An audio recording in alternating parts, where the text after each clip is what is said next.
Damien Cole walked out of the prison gates with a stiffness that didn't match the man Mira remembered, and even from a distance she felt something important inside him had fractured beyond repair.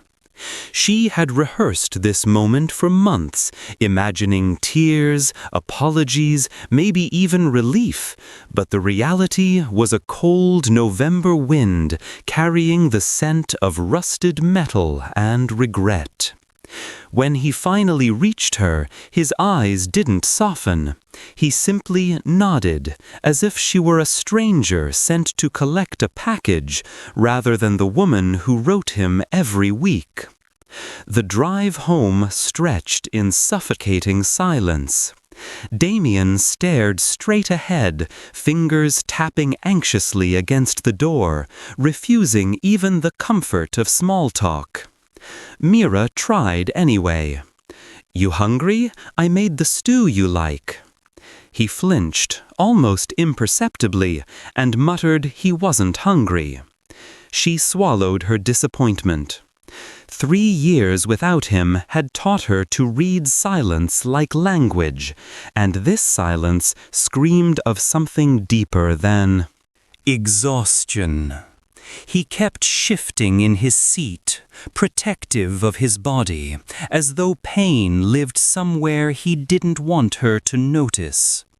When they reached the house, Damien paused before stepping inside, scanning the living room as though entering unfamiliar territory. Mira watched him, noticing how his shoulders hunched defensively. "Nothing's changed," she whispered. "It's still home."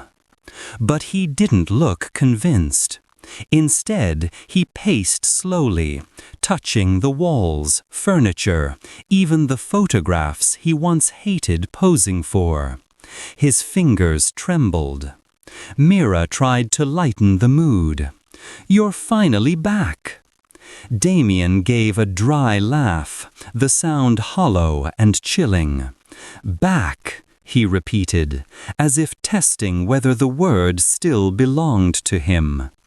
That night, after she prepared dinner he barely touched, Mira found him standing alone on the back porch.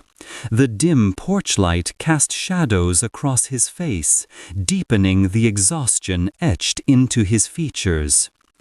"Do you want to talk?" she asked softly. Damien exhaled, long and shaky. "There's nothing to talk about." But his voice betrayed him, cracking on the last word.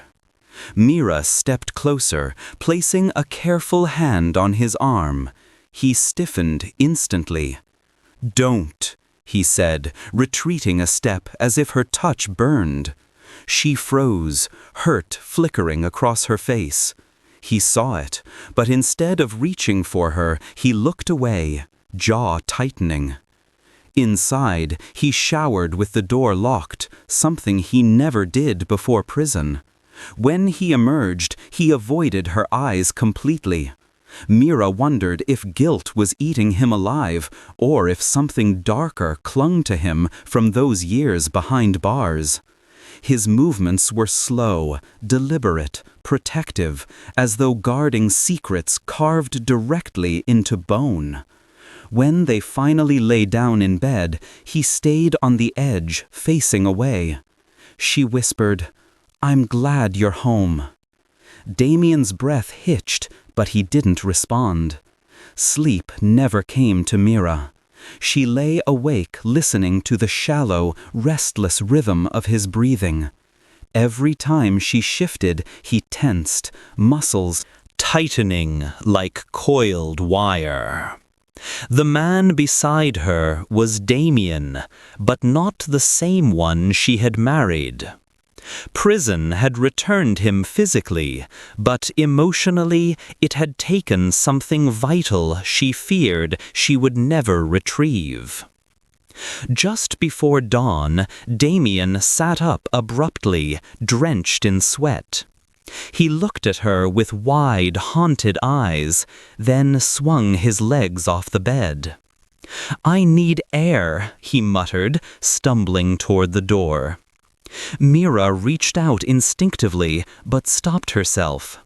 Something told her touching him again would only push him further away. She watched him disappear into the dim morning light, realizing the truth she hadn't dared face until now. The man who came home wasn't the man she lost. And whatever happened inside those walls was coming for both of them, whether she was ready or not. The quiet morning that followed carried an unease so heavy that Mira felt each breath sharpen, warning her that their real battle had only begun. The morning after Damien slipped out before sunrise, Mira found him sitting at the kitchen table, shoulders hunched, hands wrapped around a mug of untouched coffee. He looked like he hadn't slept at all. She approached carefully, aware now that every movement mattered. "You didn't come back to bed," she said gently. Damien didn't lift his eyes. "Didn't want to wake you." His voice was thin, distant, like he was speaking from somewhere far beyond the kitchen walls. As she cooked breakfast, Mira tried to fill the silence with harmless conversation, but nothing stuck. Every attempt dissolved into the heavy air between them. She studied him discreetly, the way he avoided eye contact, how he flinched whenever she stepped too close. Prison had carved something out of him, but she still couldn't name exactly what. That night, Mira decided to try again. She lit candles, turned on soft music, and tried to create a sense of normalcy. When Damien came into the bedroom, she smiled with a hope that felt fragile. "Maybe we could just talk," she suggested, "or sit together. Something small." Damien froze in the doorway. "Mira, don't do this." "Do what?" "Pretend nothing's changed." The words slammed into her harder than she expected. She stepped closer anyway, reaching out, slowly, cautiously. "I'm not pretending. I just want to understand you." He jerked back so fast her heart clenched. "Stop, please." She lowered her hand, swallowing the sting. "Damien, I waited for you. I stayed."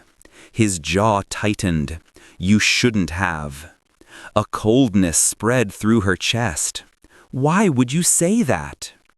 Damien exhaled shakily, gripping the doorframe as though steadying himself. "Because I'm not the man you were waiting for." Mira's breath caught. She wanted to cry, but she forced herself to stay calm. Her voice softened. "Then let me know who you are now." But Damien shut down again, walls slamming back into place. He slept on the couch that night, claiming he needed space. Mira lay awake alone, replaying every moment.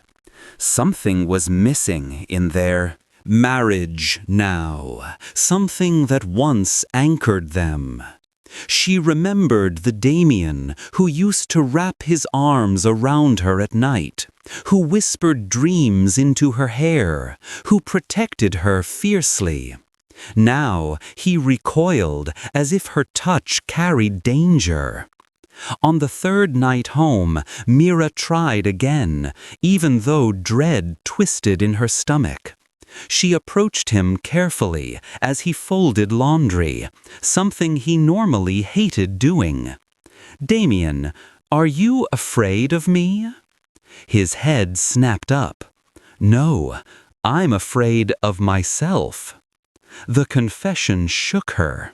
His voice broke on the last word, and for a moment she saw vulnerability beneath the hardened exterior. She took a step forward. "Then talk to me. Whatever happened in there, whatever you're carrying, you don't have to hide it." But she saw the door shut again behind his eyes. "I'm tired," he said flatly. "I'm going to bed." He left her standing in the hallway, heart aching. Later that night, Mira woke to the sound of muffled sobbing. She found Damien in the bathroom, with the light off, sitting on the floor, head buried in his arms. Her instinct was to kneel beside him, to hold him, to remind him he wasn't alone. But when she approached, he raised a hand, not in anger, but in a silent plea. "Don't touch me," he whispered. The words shattered her more than the tears on his face. She backed away slowly, realizing their marriage was unraveling piece by piece, and she didn't know how to stop it. Damien was hiding something that made him afraid of intimacy, afraid of being seen. And as Mira lay awake until dawn, one truth became painfully clear. Whatever he was hiding wasn't just emotional, it was physical. And tomorrow she would begin to discover exactly what prison had done to him. Mira woke the next morning feeling as though the walls themselves were holding their breath. Damien was already awake, already dressed, already pacing. His eyes were bloodshot, his hands trembling as though trapped in a fight he couldn't escape. She watched him from the doorway, her heart tightening with every quick, agitated movement he made. "You're up early," she said softly. He didn't look at her. "Couldn't sleep." Mira hesitated, then stepped into the room. "Damien, about last night." He cut her off immediately. "Forget it." But she couldn't. His sobbing in the bathroom haunted her. His plea, "Don't touch me," echoed in her mind like a warning she couldn't unscramble. She approached him gently, determined not to let fear shape their silence. "You're not okay, and that's not something I can just forget." Finally, Damien stopped pacing. He stood still, shoulders heaving with a breath he struggled to control. "Things happened in there," he whispered. "Things I'll never be the same after." His voice cracked, and Mira felt a shiver run through her. She wanted to reach out, to offer comfort, but she remembered how touch now seemed to slice into him like a blade. He walked to the kitchen, and she followed, watching as he opened and closed cabinets. Without reason. Restlessness disguised as purpose. He wasn't looking for food. He was looking for escape. "Did someone hurt you?" she asked quietly. Damien froze. The silence that followed was answer enough. But instead of answering, he slammed the cabinet shut, the sound echoing through the entire house. Mira flinched.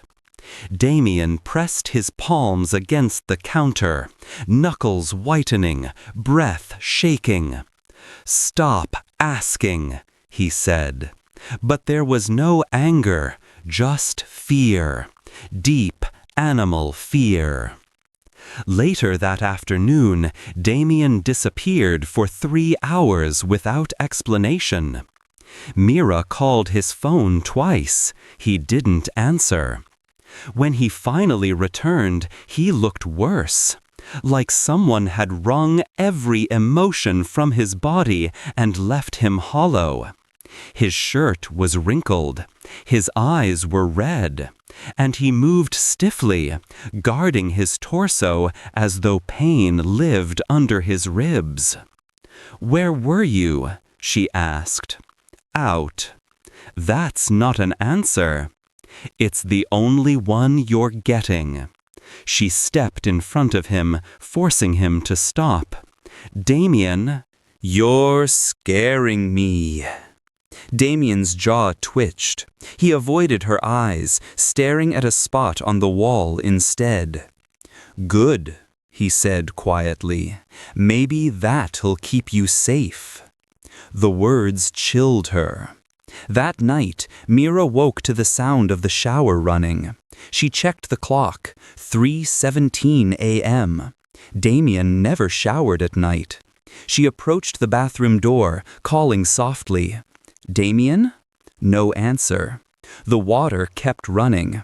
She pressed her ear to the door and heard something else. Sharp breaths, quiet curses, the faint thud of a fist hitting tile. Her stomach twisted. "Damien, open the door, please." After a long pause, the lock clicked.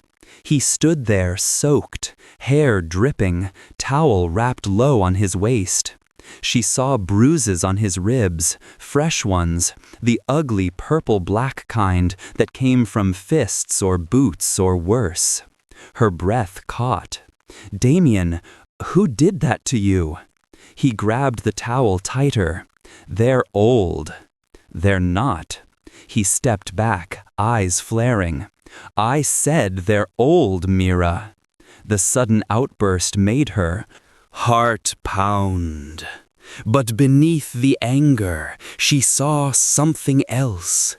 Shame, terror, and a desperate need to hide whatever story lived under his skin. When he turned away, she saw another scar, thin, jagged, running across his lower abdomen. She'd never seen it before. Whatever happened inside that prison left marks he couldn't disguise, no matter how hard he tried. Mira felt her throat tighten. "Damien, what did they do to you?"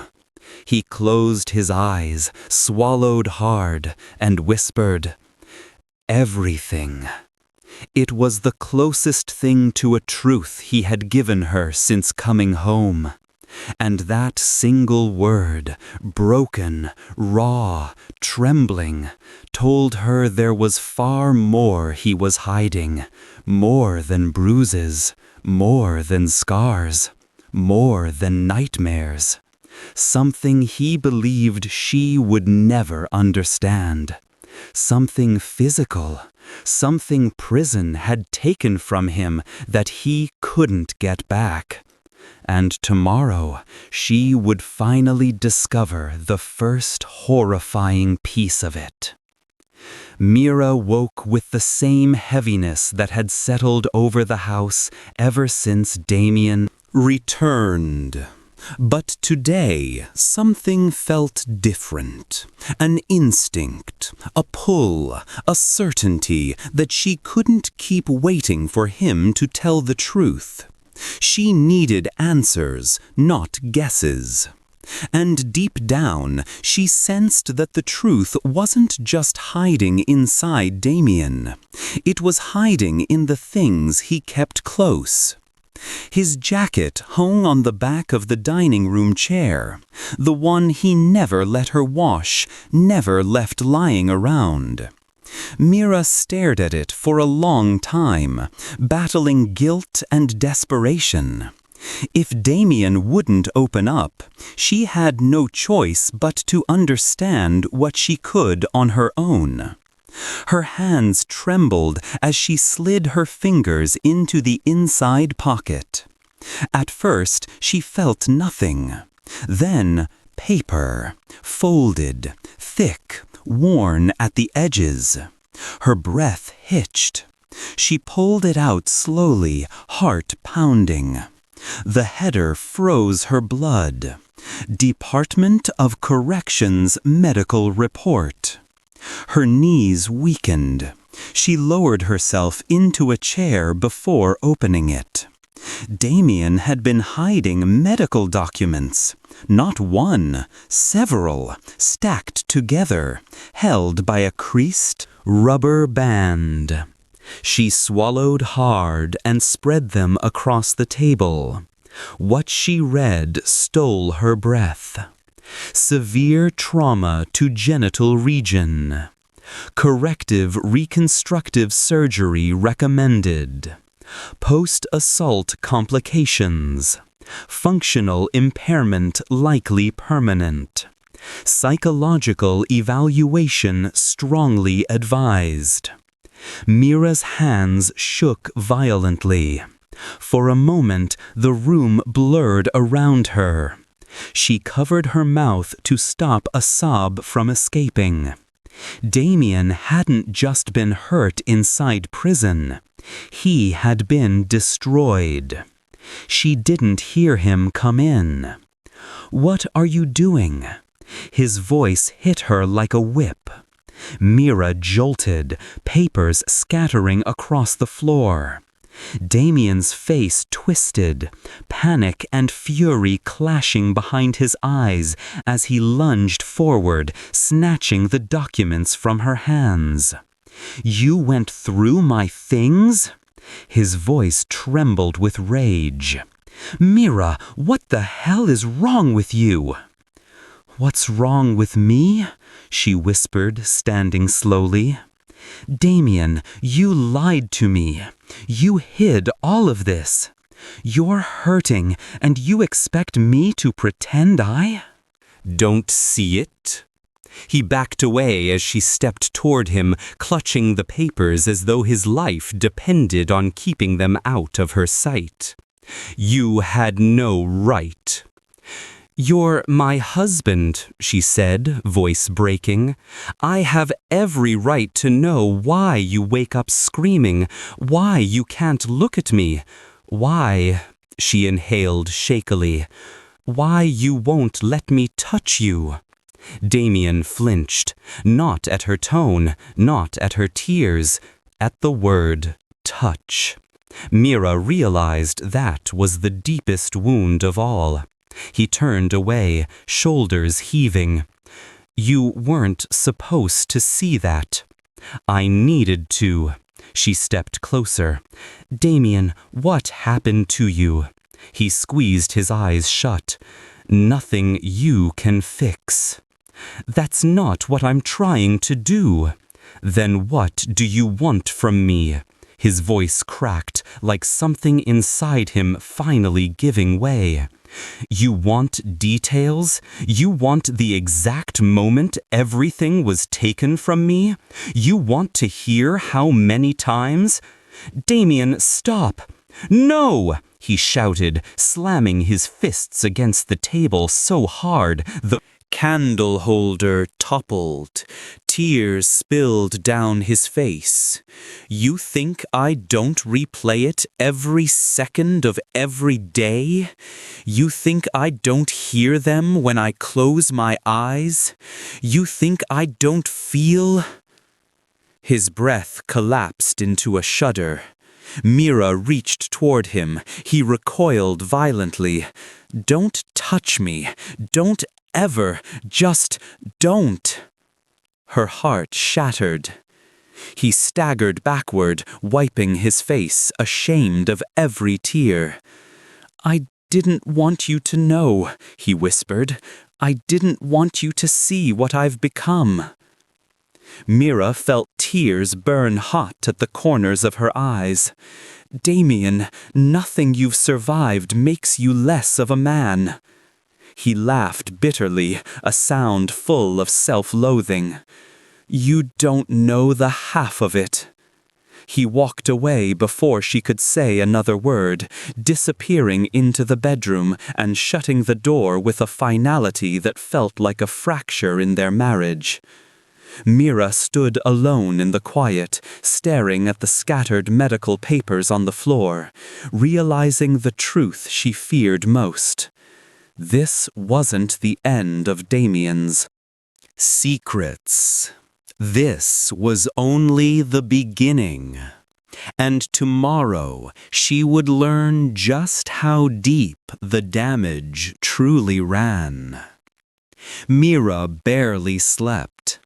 Every time she closed her eyes, she saw the medical reports scattered across the floor, each line a wound she had never known existed.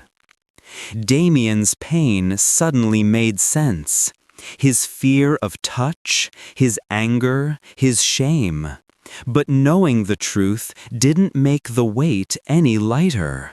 It made it heavier, darker, real. By morning, the house felt hollow. Damien sat at the edge of the couch, elbows on his knees, staring at nothing. His fingers twitched restlessly, as though trying to release a memory he couldn't bear to hold. Mira approached quietly. "Damien, please look at me." He didn't. She sat across from him, giving him space, but not distance. "I'm not here to judge you. I'm here to understand." His throat tightened. "There's nothing to understand." "There's everything to understand," she countered softly.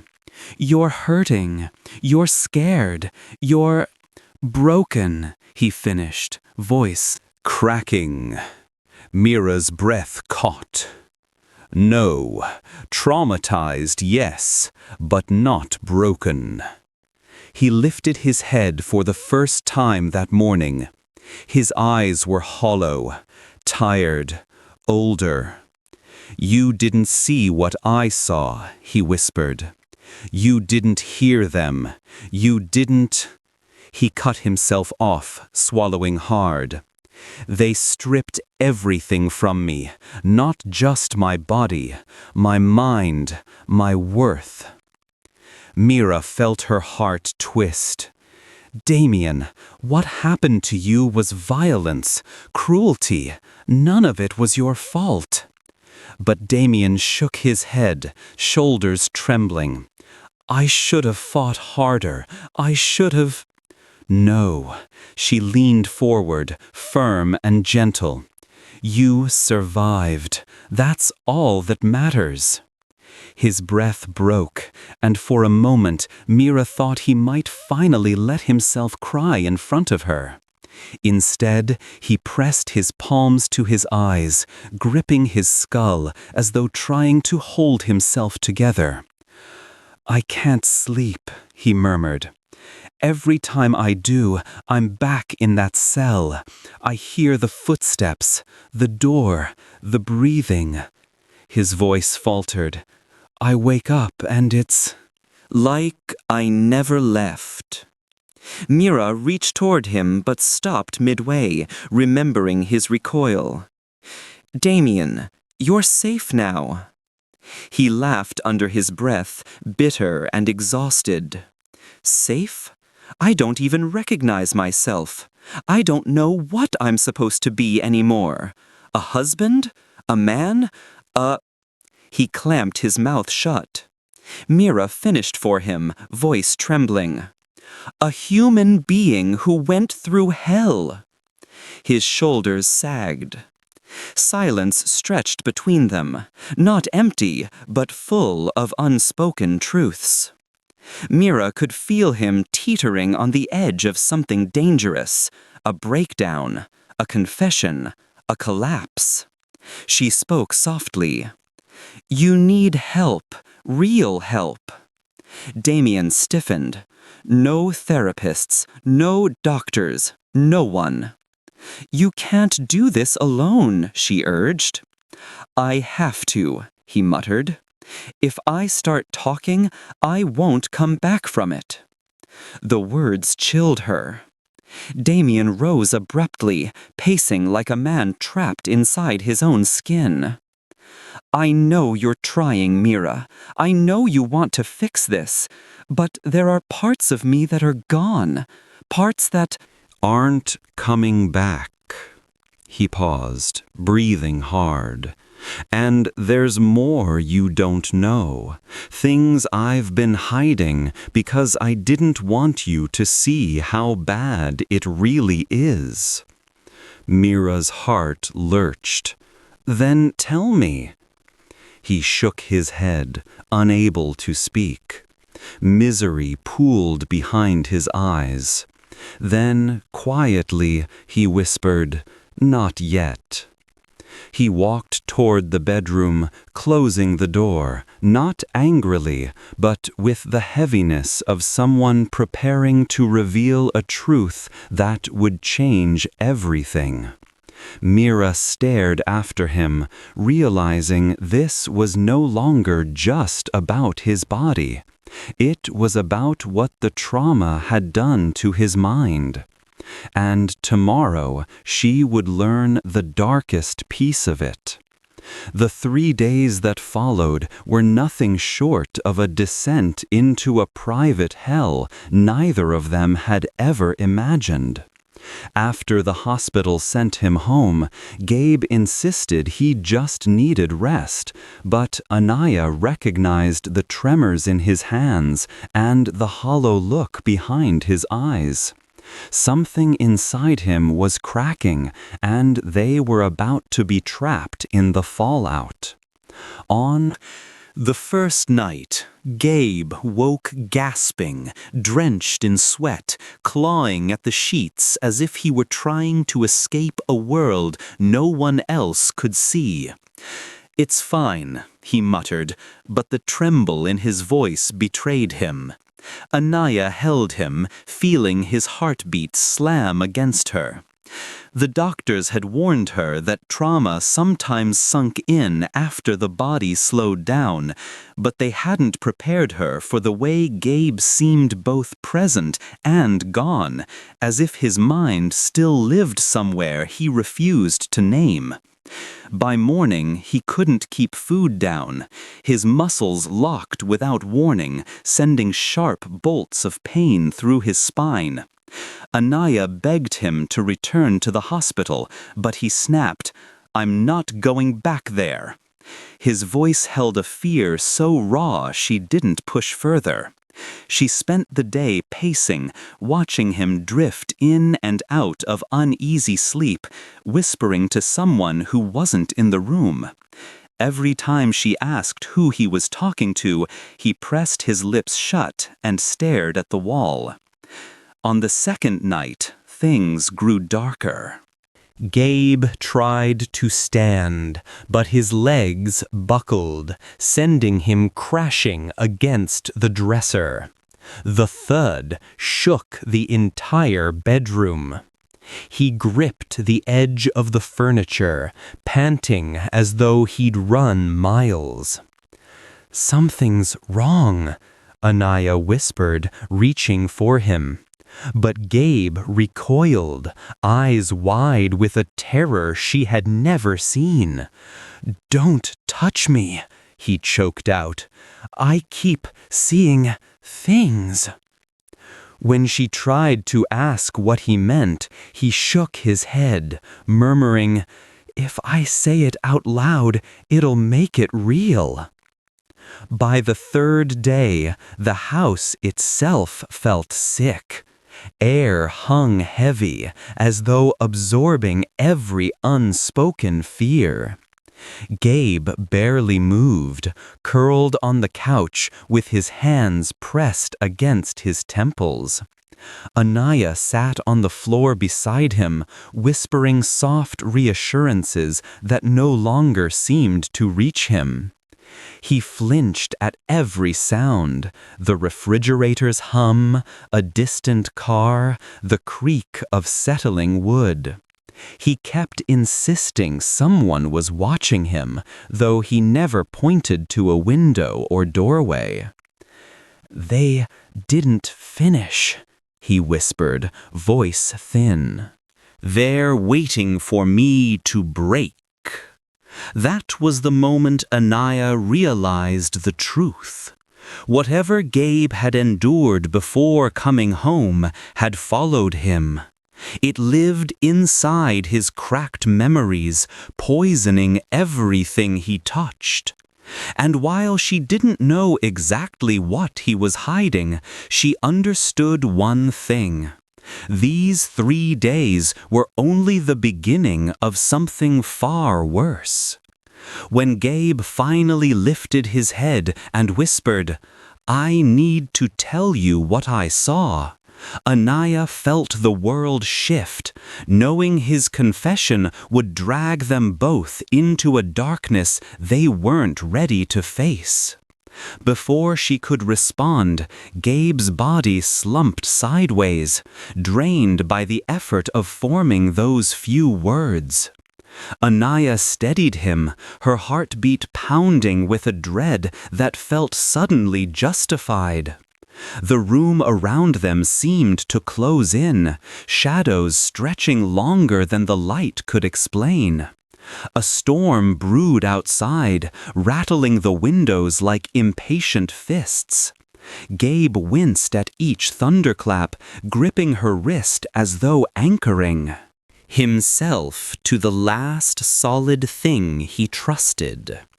"Once I say it," he whispered, breath shaking, "you'll understand why they won't let me go."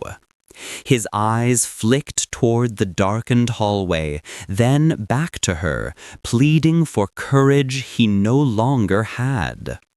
Anaya squeezed his hand, realizing his secret was the hinge that would swing open the door to everything that came next, and she braced.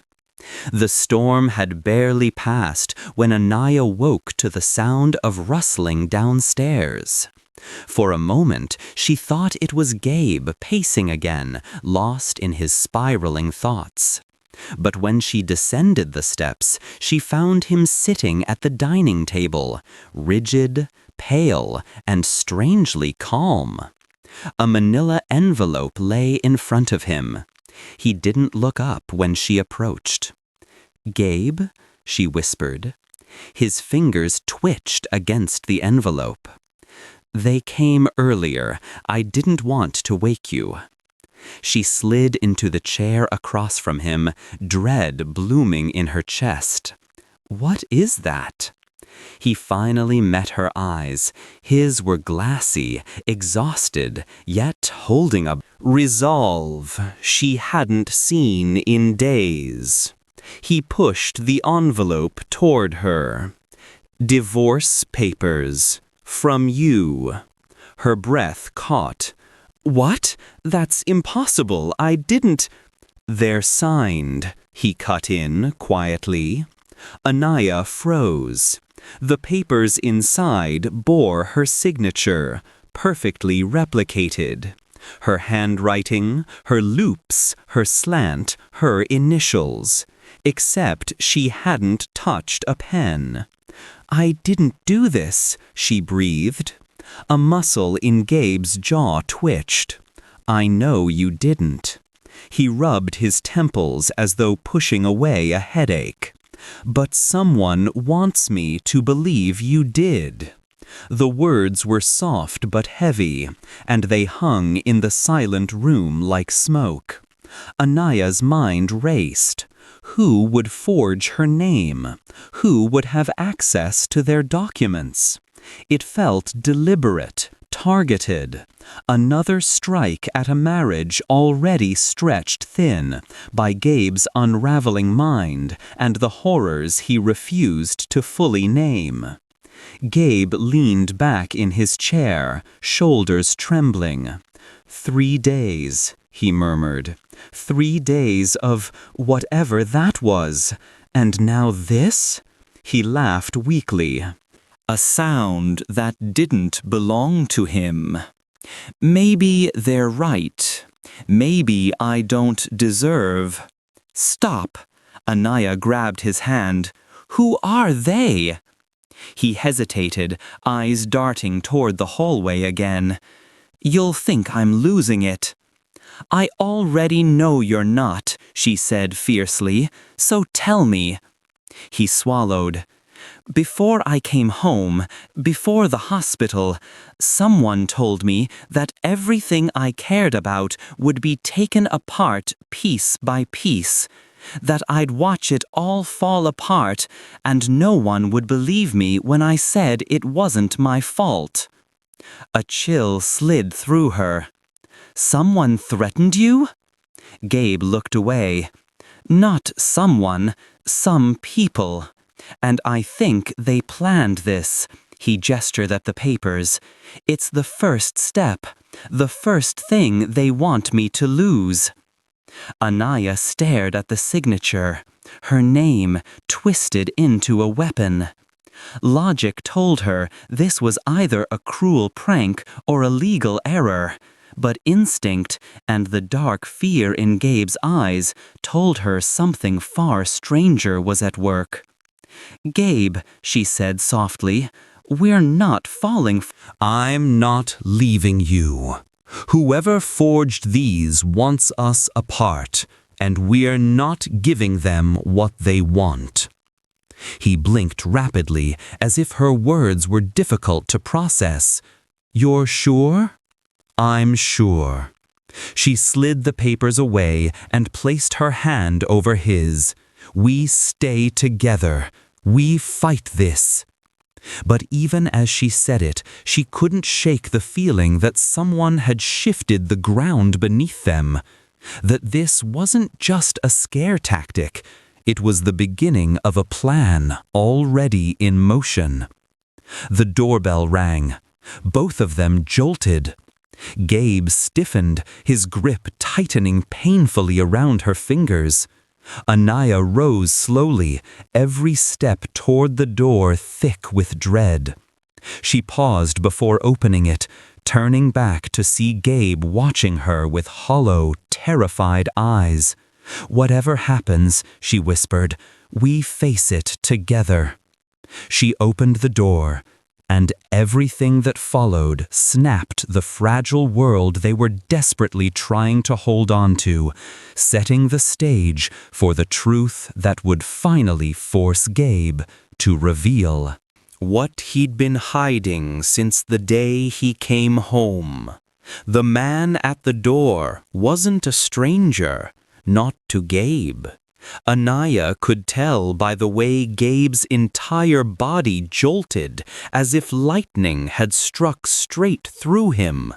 The visitor was tall, lean, with a prison-rough stare and a half-healed scar cutting through his eyebrow. He didn't smile. He didn't blink. He simply said, "Long time, brother." Gabe's face drained of all color. "Marcus, what are you doing here?" Anaya instinctively stepped closer to Gabe, but Marcus's gaze slid toward her like a blade.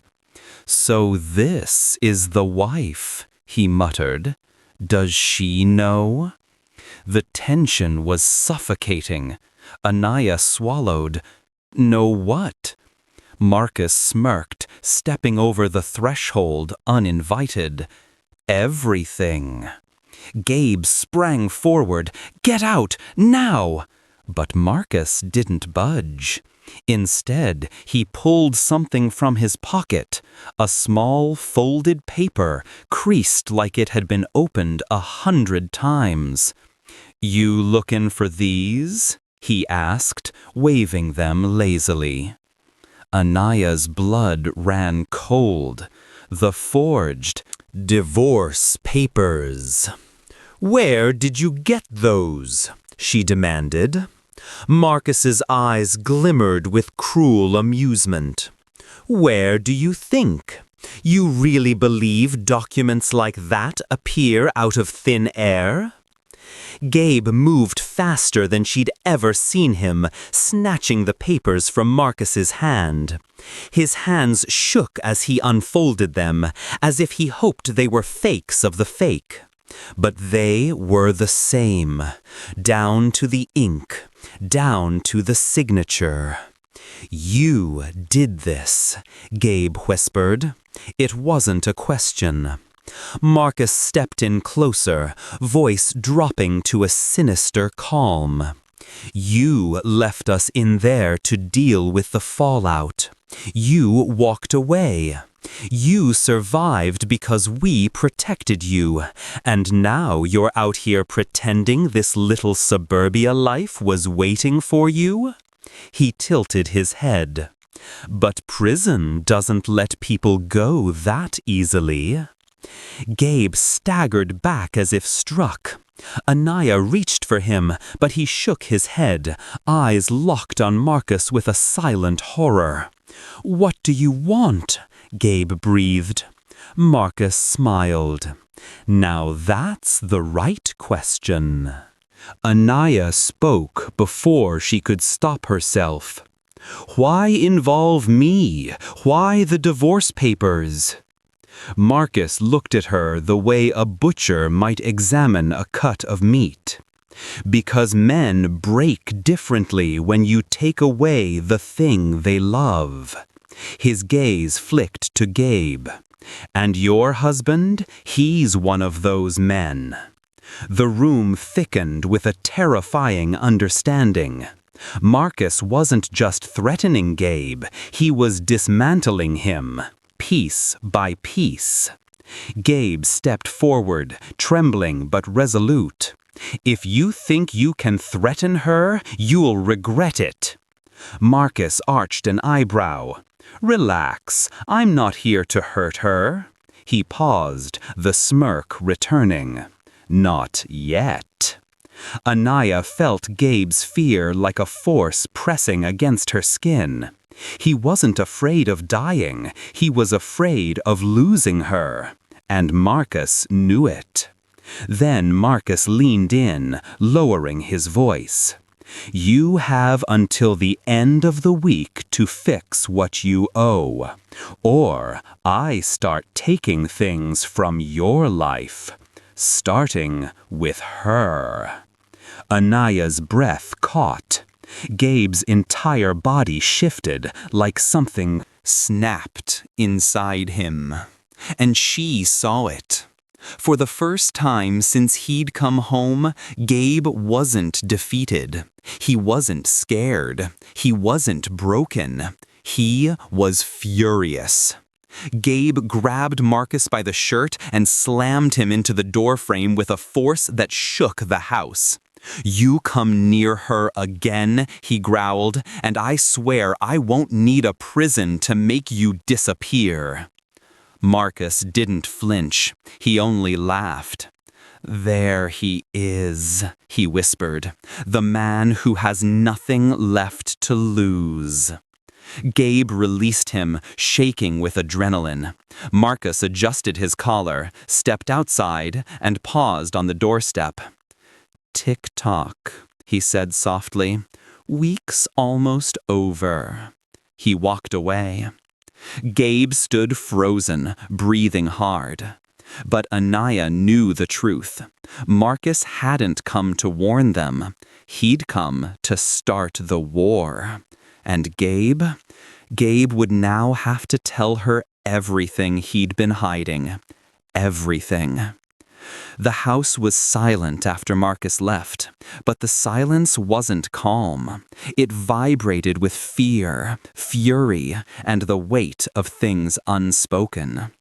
Gabe stood in the doorway long after Marcus disappeared down the street, his chest rising and falling in uneven bursts. Anaya approached slowly, afraid to startle him, afraid to hear what came next. "Gabe," she said gently, "you need to talk to me, now." He didn't turn. "I didn't want you to be part of this." "That's not an answer." He exhaled shakily and finally faced her. His eyes were raw, trembling, no longer hiding the truth he'd tried to bury. "You keep thinking prison changed me," he whispered. "But it didn't just change me, Anaya. It destroyed pieces of me, pieces I didn't think I could survive losing." Her heartbeat thudded painfully. "Then tell me what you lost."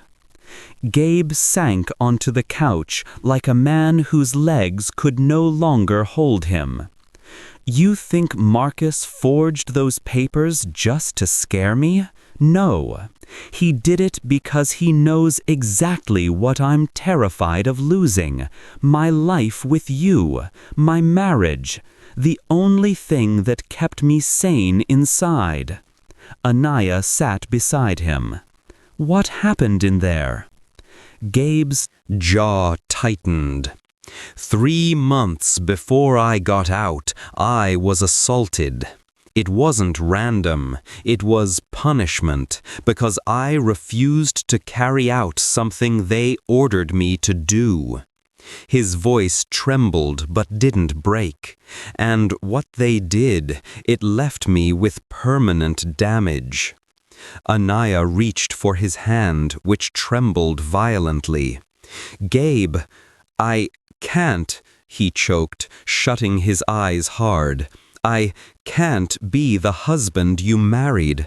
Not physically, not completely. A part of me was taken from me, and I've been terrified you'd leave the moment you learned the truth."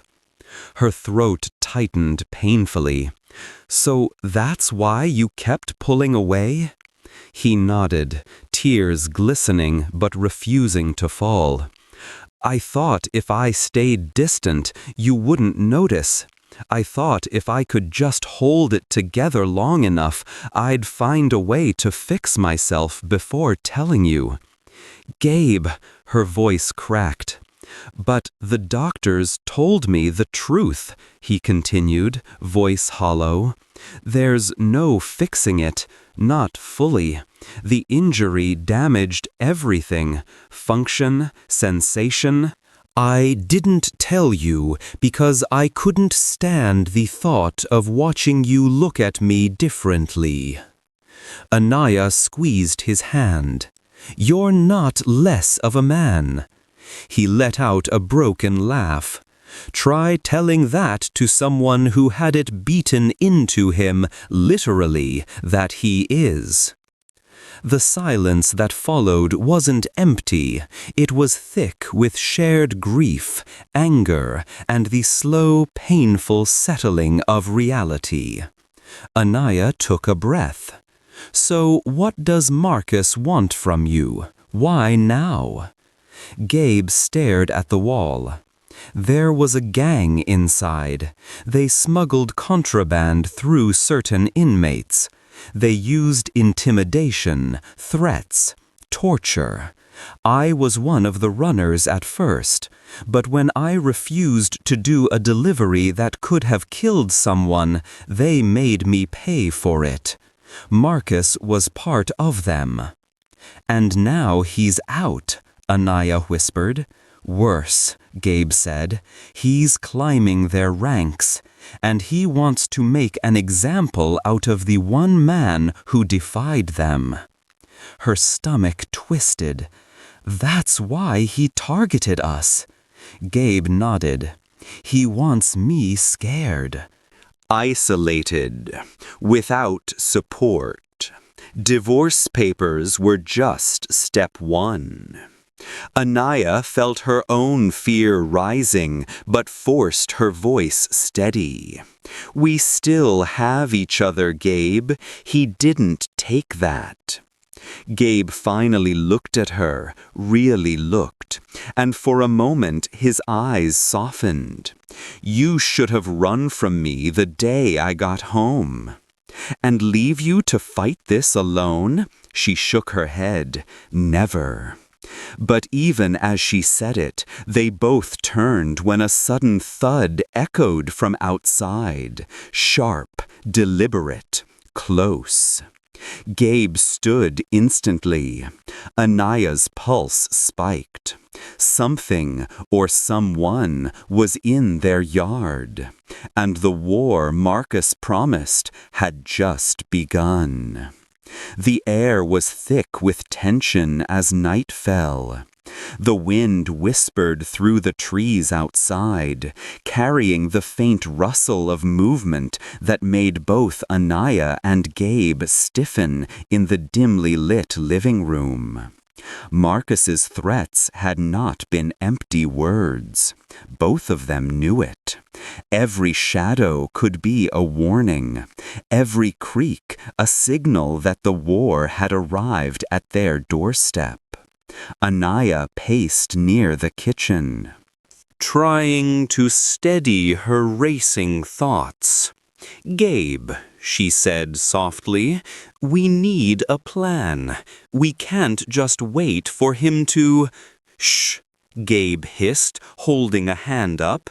He had been pacing in the hallway, jaw tight, eyes darting toward every corner, every window. "Do you hear that?" Anaya froze. Footsteps? Faint? Deliberate? Her heart beat faster as she strained to listen. There it was again, the soft tap-tap of boots on the porch outside. Marcus, or someone working for him. Gabe moved to the door, glancing through the peephole. The street was empty, too empty. "They're testing us," Gabe muttered, "seeing how we react." Anaya swallowed hard. "Then we don't react. We stay calm." Gabe's hands shook slightly, but he nodded. "Calm," he agreed, but his voice lacked conviction.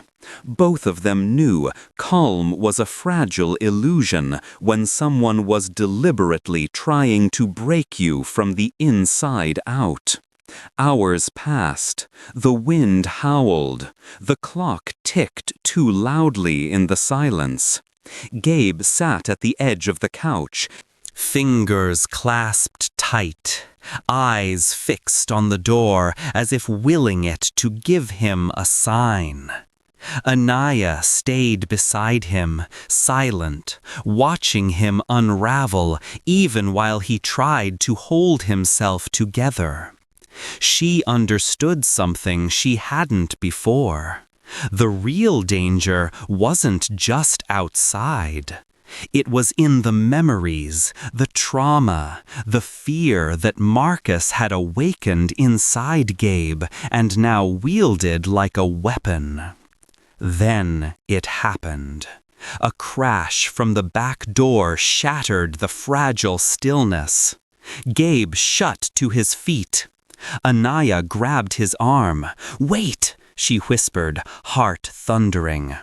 But Gabe was already moving, every muscle coiled for confrontation. He opened the door slowly. Nothing. Only the yard, drenched in moonlight, and the faintest imprint of footsteps in the soft soil leading away from the house. Before he could process it, a figure emerged from the shadows. A man, tall, hooded, faceless in the dim light. He moved quickly, silently, closing the distance with uncanny speed. Gabe's body tensed. "Get back!" he shouted. The intruder didn't flinch. He lunged. Gabe reacted instinctively, grappling with the figure. Anaya screamed, rushing to help, but the struggle was chaotic, almost cinematic. Hands grabbing, feet shoving, the figure twisting and slipping in ways Gabe hadn't anticipated. A gunshot. Anaya froze, her chest heaved. Both men froze. For a moment, nothing moved. Then the figure collapsed to the ground, motionless. Gabe looked down. The hood had fallen back. Marcus. Blood trickled from a cut above his temple. He coughed, laughing weakly. "You really think this ends tonight?" he rasped. "You've just started to pay." Gabe's knuckles whitened around the weapon he didn't even realize he had drawn. "Get out!" he bellowed. Marcus staggered back, grinning despite the blood, before disappearing into the shadows. The night swallowed him whole. Anaya sank to the floor, trembling. Gabe leaned against the doorframe, chest heaving, eyes wild. His body was exhausted. His mind raced. The floodgates of terror, rage, and helplessness had finally burst. And in that moment, Anaya understood. Nothing would ever be the same. The walls of their home had been violated, yes, but more importantly, the safety she and Gabe had clung to had been destroyed. Their world had collapsed piece by piece, and Marcus had made it painfully clear that the nightmare was far from over. Gabe turned toward her, voice shaking. "Anaya, I need to tell you everything. Tonight you deserve the truth, every last piece of it." Her throat tightened. She nodded, knowing that whatever he revealed would change their lives forever. The night had collapsed around them, but the dawn would bring the revelations they had been avoiding, truths more devastating than either could imagine. The sun hadn't yet risen when Gabe finally spoke, his voice low and strained, carrying the weight of years he had carried alone. Anaya sat beside him on the couch, her fingers trembling as they intertwined with his, bracing for the truth she had feared, yet longed to hear. The events of the previous night, the struggle, Marcus's words, the threat, the terror, had fractured their fragile sense of security. And now it was time to face the cost of survival. "I need to tell you everything," Gabe whispered. "Everything I kept hidden since the day I left that prison." He paused, drawing in a shaky breath. "If I don't, I can't protect you. Not from them, not from what I became there." Anaya squeezed his hand. "Gabe, whatever it is, I can handle it. Just tell me." His eyes, hollow and haunted, met hers. 3 years. 3 years inside. They didn't just break me physically. They broke the part of me that could trust, the part that could love without fear. They made me someone I didn't recognize. And the worst part? I let them. I let them shape me into a man I hated. Anaya's throat tightened. "But you survived. You're here." "Yes," he admitted, voice hoarse. "But surviving came at a price. Every moment I thought I was safe, I was paying." "For my choices, every act of resistance, every refusal, it cost me something. And the price wasn't just bruises or scars. It was the parts of me I can never reclaim." He swallowed hard, trembling. "They attacked me in ways no one outside could understand. I lost my sense of self, my confidence, my ability to be intimate. I didn't tell you because I thought the truth would drive you away." Anaya pressed a hand to his cheek, her own eyes brimming. Gabe, it doesn't. It can't. You're still the man I love. He shook his head, voice breaking. I'm not the man you married. The man you married, he's gone. The one who came home isn't whole. Not inside, not physically, not mentally. Every time I try to act normal, every time I try to connect, I'm reminded of what they took from me. Tears slid down Anaya's cheeks. Then let me help you reclaim it, step by step. You don't have to be alone in this. He looked away, his jaw clenched, as if forcing words past a brick wall of shame. I tried to fight it myself. I wanted to hide it, protect you, keep the shame from reaching your eyes. But Marcus made it clear I can't hide anymore. He wants me afraid, broken, isolated. That's the leverage he holds. And until I face it, until I accept the price of freedom, he'll always have that control. Anaya's hands gripped his shoulders, steadying him. Gabe, freedom isn't just being out of that prison. It's being here, alive, with me.